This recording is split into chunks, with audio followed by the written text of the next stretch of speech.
The Victorian Novel. Works and authors. Early Victorian novels were written under the influx of Romanticism. The presence of a Byronic hero, the central importance of the self are present in the Brontes' impressive novels. Wuthering Heights' impact on Victorian society. Emily fulfilled the Romantic writer's fate, dying of tuberculosis only a year after Wuthering Heights was published, becoming an instant Victorian bestseller.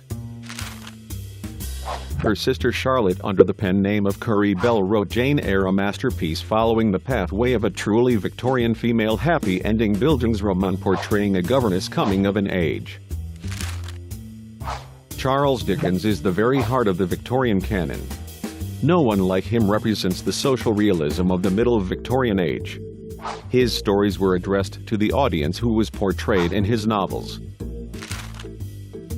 His industrialized writing by installments in journals made his novels' plots intricate, overpopulated with characters like the Victorian cities in which he set his novels. Among his most famous novels, Oliver Twist, Hard Times, Nicholas Nickleby, Great Expectations, A Tale of Two Cities. Dickens gave way to the more intense psychological realism of George Eliot, pen name of Mary Ann Evans. Middlemarch, or The Mill in the Fluss remain among the most influential novels in English.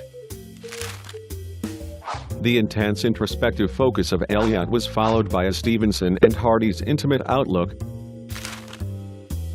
Wilde wrote only one novel. His acute psychological analysis of the moral consequences of appearances of life free from any moral restraints was a clear attack on double Victorian morality, just as Stevenson's Dr. Jekyll and Mr. Hyde focused on the psychological tensions of late Victorian society.